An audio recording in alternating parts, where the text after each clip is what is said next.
사람이 신학을 공부하는 그날까지 신학의 대중화, 대중의 신학화를 꿈꾼다. 신학 블록버스터 시작하도록 하겠습니다.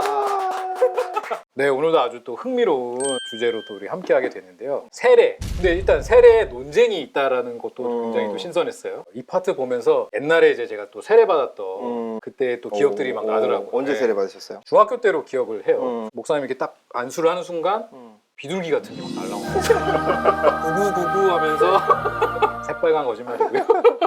홍쌤은 어떻게 세례 받으셨나요? 목사입니다. 저는 고등학교 때 받았어요. 세례 받을 때 저는 헤어스타일 굉장히 신경 썼던 거예요. 한참 그 외모에 신경 쓸 때인데 젖어가지고 헤어스타일 망가질까봐 제가 앞머리에 신경 되게 많이 썼거든요. 그래서 물을 이렇게 끼얹으시는데 일부러 뒤로 이렇게 넘어가요. 오늘 뭐 어떤 논쟁인가 설명해 주셔야죠. 세례가 기독교의 핵심 의식이죠. 그렇죠. 근데 이제 세례의 구체적인 내용으로 들어가면 교파마다 이제 다양한 양상이 나타나요. 예를 들어 루터교에서는 세례가 이제 원죄를 씻는 의미가 있다고 보죠. 장로교회는 하나님의 언약 백성인 공동체에 합류한다는 의미가 있어요. 침례교회는 세례가 하나님의 사역에 대한 자신의 어떤 공개적인 증언이다. 이런 측면을 더 강조하죠. 또 세례하는 방법을 봐도 저희처럼 이게 물을 끼얹는 방식으로 세례를 받은 사람도 있고 물속에 푹 이렇게 들어갔다가 일으켜지는 방식의 침례도 있어요. 이 여러 차이 중에서 가장 큰 논점이 되는 부분은 유아세례. 유아세례가 되게 논쟁이었구나를 사실 처음 알았거든요. 그걸 좀 다뤄보려고 하는데 책이랑 저희가 순서를 좀 바꿨어요. 이 주장들이 역사적으로 대두된 순서를 따르기 위해서 순서를 다시 바꿨습니다. 하나씩 한번 가봅시다.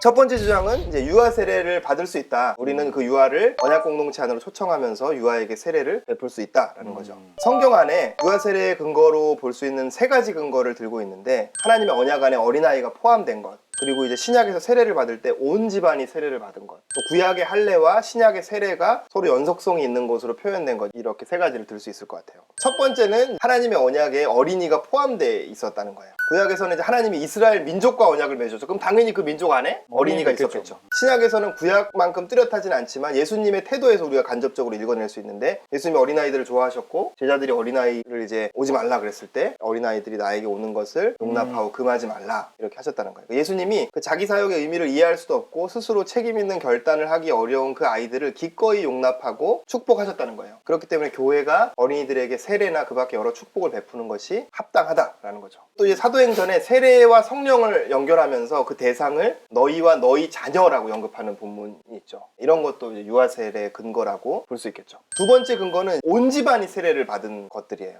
유아세례를 주장하는 사람들은 어떻게 얘기하냐면 세례를 개인의 결단하고 연결짓는 거는 성경의 생각이라기보다는 서구 개인주의의 산물이라는 거예요.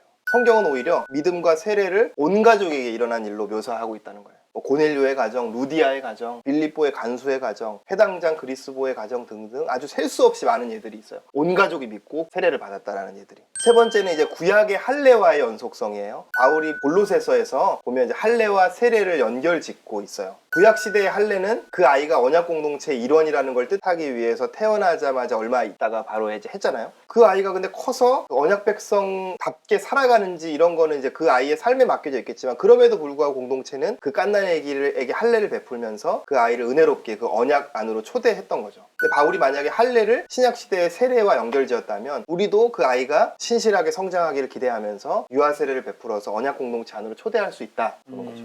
이제 이들이 가장 강하게 주장하는 건 전통이 유아 세례를 지지한다는 거예요. 최소한 2세기부터 지금까지 그리스도인들 다수에 의해서 유아세례는 행해져 오고 있어요. 그렇죠. 지금도 사실은 뭐 많이 하시니까. 맞습니다. 만약에 유아세례가 잘못된 것이라면 우리 교회가 2000년 가까이나 잘못된 관행을 지켜왔다는 결론을 내려야 한다. 정말 그렇겠는가 반문하는 거죠. 또 이제 이런 논증들을 해요. 유아세례는 구원의 주도권이 믿는 자에게 있는 게 아니라 하나님께 있다는 것을 보여준다. 우리가 성인에게만 세례를 베풀면 그들의 구원의 기초가 그 성인 본인이 내리는 믿음의 결단에 있다고 우리가 암시적으로 고백하는 거다. 근데 유아세례는 어떤 거냐면 어떤 사람이 복음에 반응하기 훨씬 전부터 하나님이 그를 언약 백성의 공동체에 속하도록 그의 삶 속에서 역사하신다는 놀라운 진리를 우리가 유아세례로 표현하는 것이라는 거죠. 반론이 있겠죠. 성경은 유아세례를 명시적으로 말하고 있지 않다라는 반론이 있어요. 여기에 대해서는 명시적으로 말하고 있지 않은 건 인정해요. 하지만 명시적으로 말하지 않는다고 해서 반대하는 것은 아니다. 어찌 보면 오히려 그 온 가족이 세례받았다 이렇게 얘기할 때 거기에 유아가 포함되는 게 너무 당연하기 때문에 언급되지 않은 걸 수 있다. 또 하나의 반론은 성경을 보면 오히려 성경은 세례의 조건이 믿음이어야 한다고 너무 분명하게 말하고 있다라는 이제 반론이 있죠. 여기에 대해서는 유아세례를 주장하는 사람들도 세례를 믿음의 결단이나 제자도와 성경이 연결시키는 시키고 있다라는 거는 인정하고 있어요. 압도적으로 성경에 그런 설명들이 많거든요. 근데 우리가 또 뭘 고려해야 되냐면 신약 성경은 기독교 신앙이라는 것이 없다가 생겨나는 시기를 다루고 있다는 걸 고려해야 된다는 거예요. 그러면 당연히 신약 성경은 성인 불신자의 회심을 다루는 것에 대부분의 내용을 할애할 수밖에 없는 거죠. 근데 이게 이제 믿는 부모의 자녀들이 세례받는 것을 금하는 근거가 될 수는 없다는 거예요. 기독교 신앙이 1세기에 생겨날 때의 상황에 대한 증언이라는 그 특수성을 우리가 고려해야 된다는 거죠.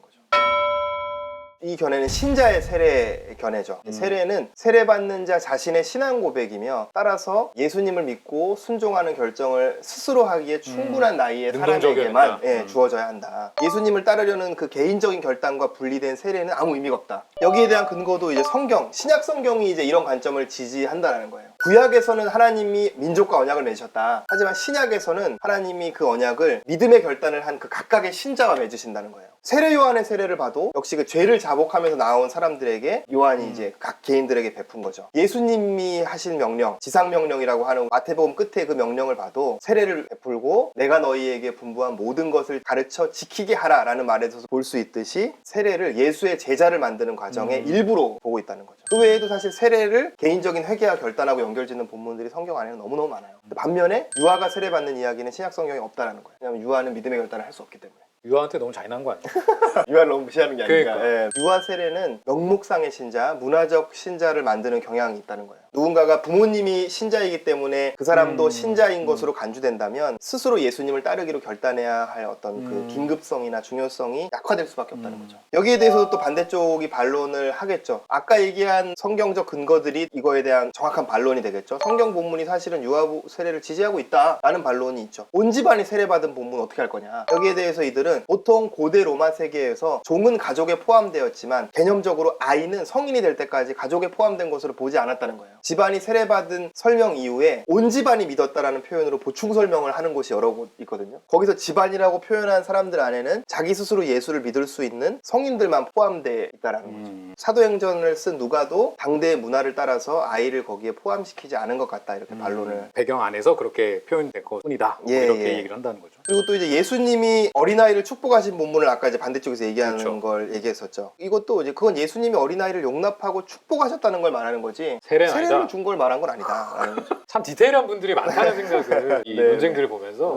또 아까 얘기했던 옛 언약에서 할례가 했던 역할을 새 언약에서는 세례가 한다라는 주장에 대해서도 이런 주장은 얼핏 보면 일리 있어 보이지만 사실 옛 언약과 새 언약 사이에 있는 결정적인 차이를 무시하는 거라는 거예요. 왜냐하면 우리 새 언약이 뭐냐? 우리의 혈통이나 가문이나 이런 것이 아니라 믿음으로 우리가 의롭게 된다라는 거죠. 그 이신칭의가 기독교 신앙의 핵심이기 때문에 옛 언약의 할례는 신생아에게 줄 수 있었지만 새 언약의 세례는 거듭난 사람, 이 책의 표현을 따르면 영적인 신생아에게만 줄 수 있다. 영적인 신생아. 이 견해는 근대 개인주의의 산물이다라는 이런 반론이 있었는데 여기에 대해서도 이렇게 반박하죠. 이것은 서구 개인주의의 산물이 아니라 신약 성경이 보여주는 구원의 개인적 특성을 보여주는 거다. 물론 이들도 공동체의 중요성을 부정하는 게 아니에요. 이렇게 성인이 세례받아야 된다고 주장하는 교단이 사실은 굉장히 공동체를 중시하는 교단이에요. 그래서 공동체의 중요성을 부정하는 건 아닌데 그보다 우선적으로 그 공동체에 속하기 위해서 우리는 개인적으로 예수님의 제자가 되는 결단을 해야 되고 그 결단에 대한 표현이 세례라는 거예요. 또 이제 교회 전통이 압도적으로 사실은 유아 세례를 지지하고 있다라는 반론에 대해서도 물론 전통도 존중해야 하지만 전통보다 성경이 더 우선적인 권위여야 한다. 교회 역사에서 유아 세례가 주된 전통이었던 것은 사실이지만 이들의 주장에 의하면 2세기 이전에는 유아 세례에 대한 명확한 증거가 없다는 거예요. 역사가 유아 세례를 지지하고 있다고 볼 수도 있지만 그건 바꿔 말하면 세례에 대한 신학이 2세기부터 약간 탈선하고 변질된 것으로 볼 수 있다는 거죠. 그렇기 때문에 오히려 이들은 성인 세례를 주는 것이 오히려 바른 성경적 실천으로의 회복이다라고 주장을 하는 거죠.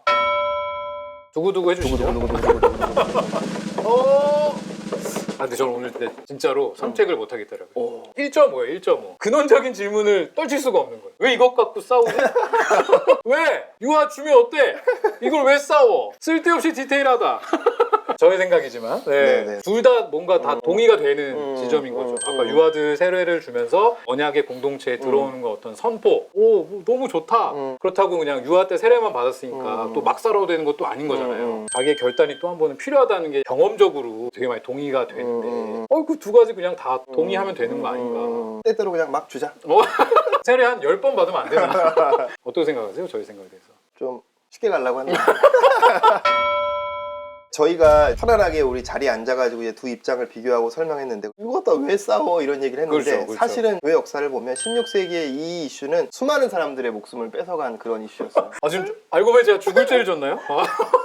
종교개혁 당시에 이제 가장 급진적이었던 그룹이 저희가 다뤘던 이 두 번째 입장, 성인에게만 세례를 주어야 한다. 너가 유아 세례를 받았다면, 근데 예수님을 너의 삶의 주인으로 모셔드린다면 너는 다시 세례를 받아야 한다. 다시 세례를 받게 했기 때문에 이들을 이제 제세례파라고 불렀죠. 근데 이제 당시 제세례파는 이제 가톨릭 교회와 개혁자들 양쪽으로부터 아주 혹독한 핍박을 받았어요. 물론 그 핍박의 이유가 유아 세례 때문만은 아니었고 아주 복합적인 것이었지만 어쨌든 교회가 교리의 차이를 이유로 소수 종파의 사람들을 박해하고 죽였던 아주 부끄러운 역사였던 건 너무 분명하죠. 그래서 이제 저는 우리가 유아 세례가 맞냐 성인 세례가 맞냐 뭐 공부하고 입장을 정하는 것도 유익이 있지만 저는 이 이슈를 공부할 때 우리가 항상 이 역사를 함께 떠올려야 된다고 생각해요. 박해받은 메시아를 섬기는 신앙이었던 기독교가 힘을 가졌을 때 그 힘으로 더 힘없는 이들을 박해했던 그런 부끄러운 역사가 이 논쟁 안에 있다는 것을 기억해야 된다고 생각해요. 그러니까요. 막 너 너무 쉽게 간다 뭐 이런 식으로 박해하는 어떤 이게 되게 급진적이었다는 게 당시에 네. 새롭네요. 자세한 정말 내용은 저희가 치열했던. 다음 책에서 다룰게요.